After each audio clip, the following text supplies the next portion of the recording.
역사는 제왕의 학문이다, 이렇게 얘기를 합니다.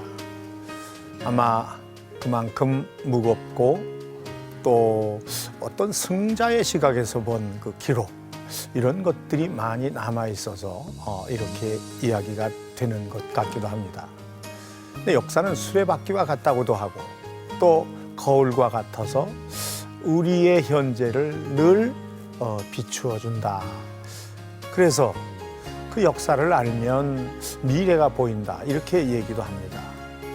그런데 그러면서도 우리는 아마 늘 같은 실수를 반복하고 그러면서 그것이 역사로 기술되고 그런 것 같습니다. 오늘 명불허전에서는 역사 운동가로도 아주 활발하게 활동을 하시면서 이 대중에게 정말 잘 읽혀질 수 있는 그런 역사를 저술하시는 우리 역사학자 이이화 선생님을 모셨습니다.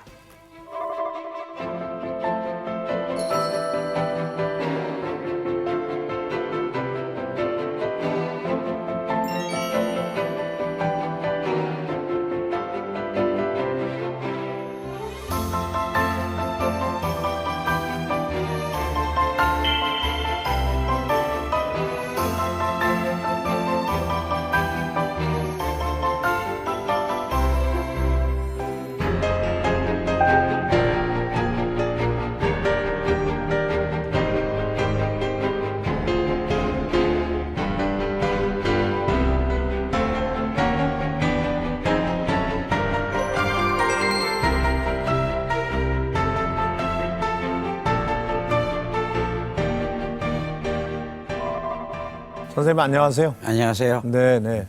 선생님 변함이 없으시죠? 글쎄요, 남들이 그렇게 얘기하는 체중이 젊었을 때나 지금이나 똑같으세요? 같아요. 아니 근데 약간 지금보다는 살이 더 있었지만은 뭐 그게 그거지. 뭐. 네, 젊었을 때 조금 더 살이 있으셨어요? 예, 아니 지금 날씬하시고 되게 좋으신 것 아니 같아서. 별로 그렇지도 않아요. 네. 많이 걸으세요? 예, 많이 걸어요. 아, 보통 얼마나 걸으세요? 하루 한 2,000 뭐 3,000 보. 네네. 그리고 또 바깥에 나가서 할 때는 네. 일부러 지하철 타고 네. 엘리베이터 안 타요. 아. 일부러 걸어다니고. 걸으시는 걸로. 예, 일부러. 요즘은 어떻게 지내세요? 한 두세 가지로 아주 바쁩니다. 아, 예. 그 뭐 교과서 문제가 자꾸 일어났을 때에도 네. 막 돌아다니고 강연도 하고 또 근래에는 이제 전봉준 동상을 건립하는 일을 책임을 맡았어요. 이사장이라는 이름으로. 아. 그래서 이제 국민 모금도 하고 네, 또 네. 그 의미에 대한 설명도 하고 며칠 전에도 저 지방에 돌아다니고 왔어요. 네네. 전봉준 동학혁명, 이제 전봉준 장군, 뭐 모르는 사람은 거의 없죠. 근데 그 동상 건립한다는 게 얼마나 되셨어요? 그 지방에는 저 좀 건립한 데가 있어요. 네네. 가령 정읍이라든가. 네. 그런데 정읍도 있고 뭐 어디 예, 충청도에도 몇 군데 있어요. 네네. 그렇지만 서울에 세운 적이 없어요. 음. 예, 서울의 남산에 세우느냐 뭐 이런 100주년이 될 때에도 그런 얘기가 나왔고 근래에 또 이제 여러 의미에서 동상을 서울에 세워야 된다. 그런데 전봉준 장군이 처형된 곳이 네. 그 지금 종각역 네네. 이제 거기에요. 종로 2가. 종로 1가죠. 일가. 저 보신각 종각 있는 바로 건너편. 그 건너편에. 예. 근데 거기에서 신문을 받고 처형을 당했기 때문에 그게 의미가 있다. 그래서 서울시장이 허락해줬어요. 아하. 그래서 거기에 세우는데 그걸 국민 모금으로 합니다. 10,000원에서부터 제가 얘기하는 게 네. 1억 이상은 안 받는다. 1억 1,000원도 안 받고 네. 미만을 받는다. 1억까지. 예, 아니. 총 액수는 네. 한 5억을 목표로 하고 있어요. 아하. 또 진행 중에 있습니다. 그러니까 거기에 동상을 만들고 그걸 세우고 뭐 하는 하여간 그 건립 비용을 예. 모금을 하시는 거군요. 예, 근데 국민 모금을 선택하신 건 뭔가 그 의미를 살리고자 그렇죠. 그렇게 하시는 거죠? 가령 예를 들면은 우리가 중학생, 고등학생이 한 10,000원을 내고 네.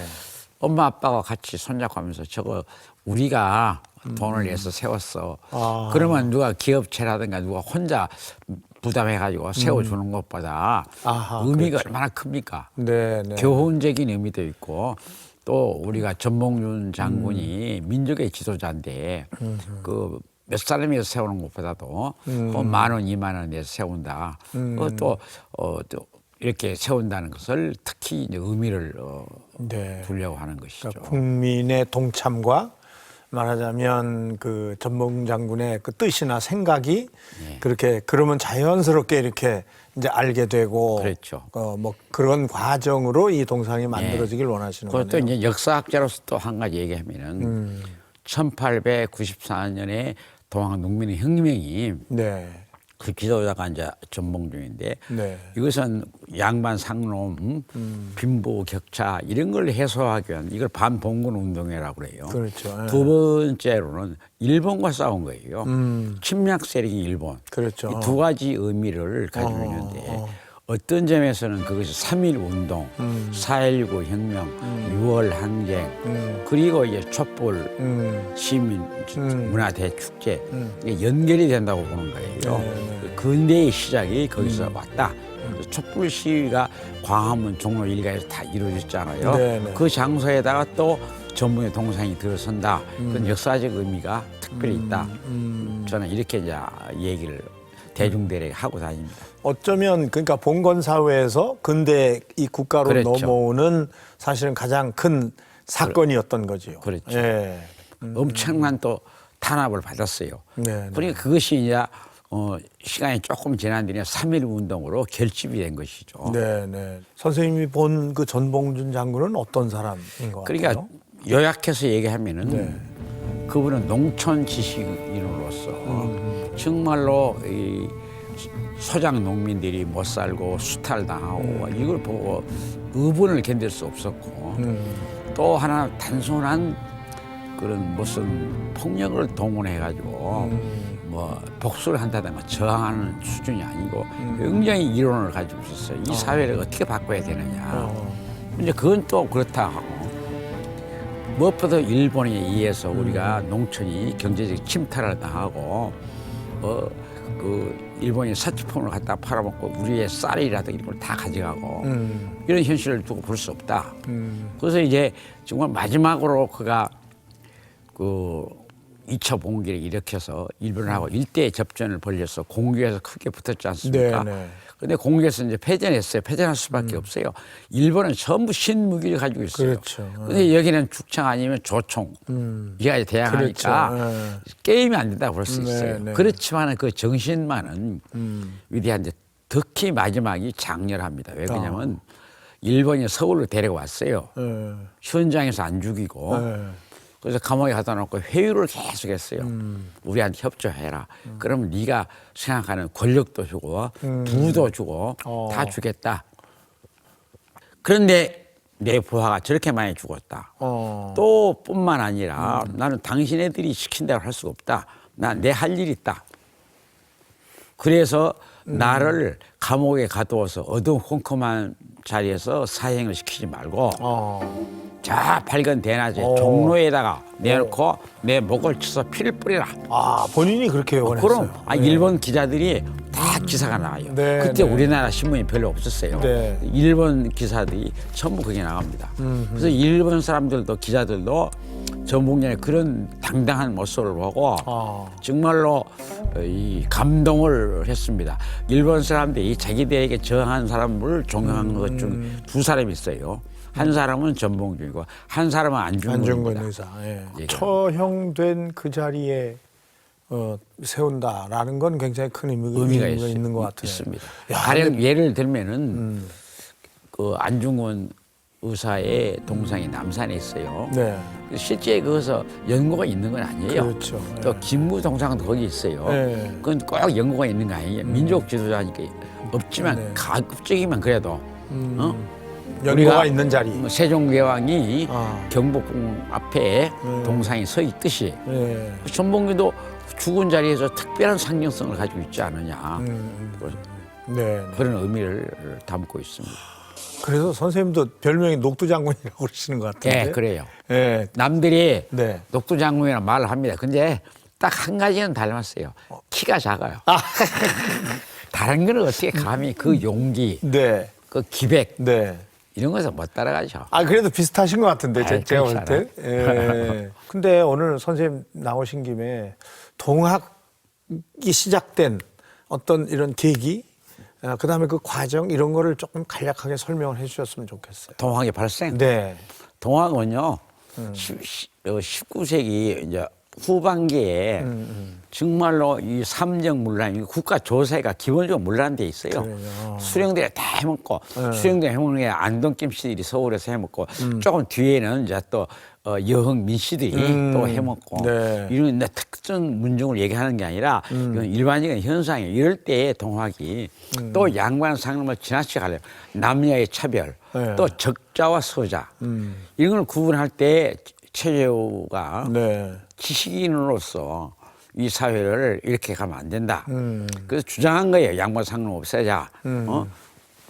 종을 하나는 며느리를 삼고 하나는 수양딸을 삼았어요. 자기 몸에서 실천하는 겁니다. 허허. 그래서 이 운동이 벌어지니까 막 호응이 들어온 것이죠. 네, 네, 네. 그래서 경주를 중심으로 했다가 최여가 좌도 난정이라 해서 이 나쁜 도가 정학을 어지럽힌다. 아하. 그래서 처형을 당했어요. 사형을 시켰어요. 네, 네. 대구 감령에서 죽었어요.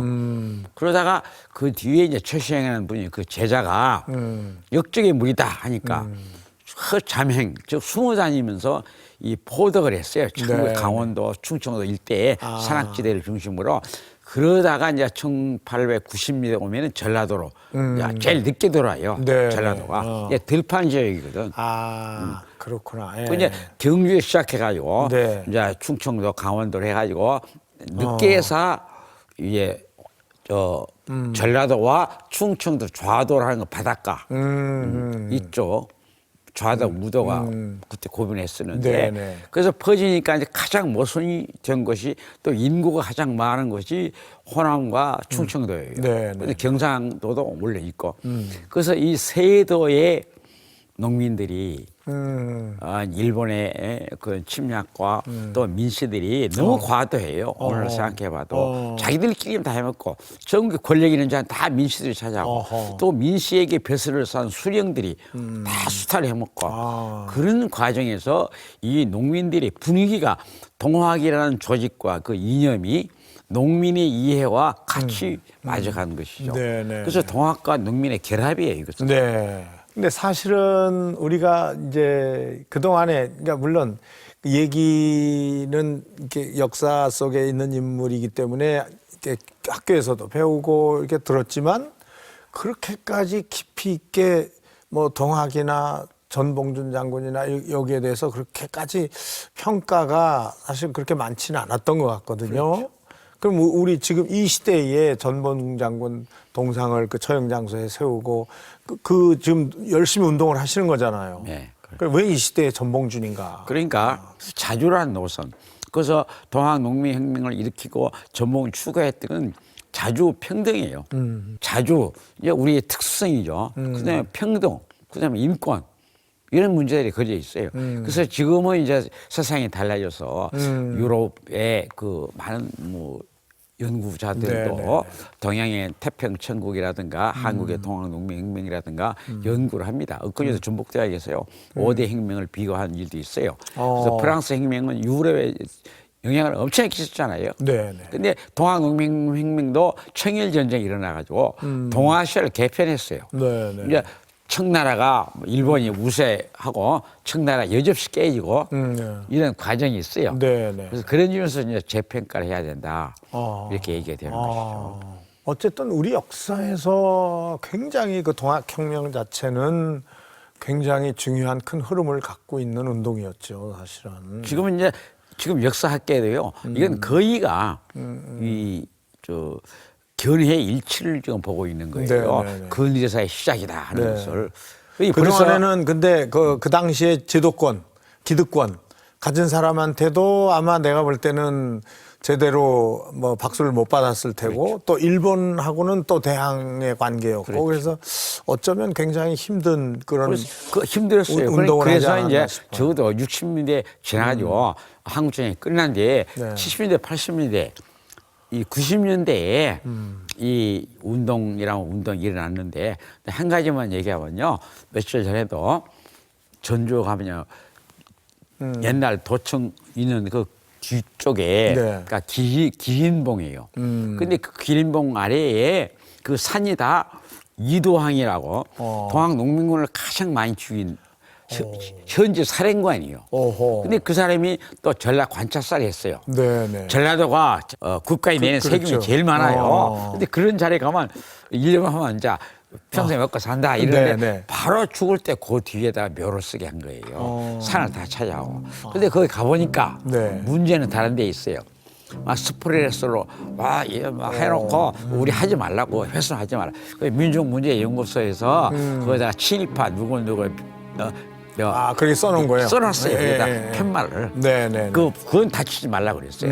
그것도 역사다. 아하. 근데 이제 문제가 어디냐면 그 후손들이 우리가 연락하면 안 받아요. 왜냐? 치욕스럽다. 벌써 이것이 역사가 바뀌어진 겁니다. 그 대신에 역적에 했던 동학군 후손들은 지금 명예회복 특별법에 의해서도 그렇지만은 당당하게 얘기해요. 우리 조상이 어디 죽었다, 어디 죽었다 다 나와가지고 그런 얘기를 해줍니다. 그러니까 이만큼 어떤 분위기가 달라졌다. 네네. 이렇게 그 증거입니다. 이게. 네, 알겠습니다. 여기 요 책 요거 좀 잠깐 보여주세요. 이게 네. 이제 그 동산 건립 네, 뭐 후원 뭐 그런 국민 모금 네. 건립위원회에서 만든 거네요. 예. 네, 알겠습니다. 동산 건립에 동참해 주십시오 하고 이제 그렇죠. 이거 나눠주는 거죠. 그렇죠. 예. 이제 여기 이제 계좌번호도 다 쓰여 네, 있고 네, 네. 연락처 다 쓰여 있고 네. 그래서 장소 이런 거 설명을 여기 다 했습니다. 많이 안 내도 되죠. 그러면요. 선입금만 내면 돼요. 저도 그냥 조금만 하겠습니다. 예. 네. 제가 그냥 우리 여러 주변의 친구들 가족들 해서 좀 이렇게 하면 되겠네요. 그죠? 그렇죠. 그래 주시면요. 동참의 의미가 있는 거니까 그죠? 예. 그동안에 책을 많이 쓰셨죠. 네. 어느- 좀 많이 쓰는 편이에요. 어느 정도나 쓰신 것 같아요?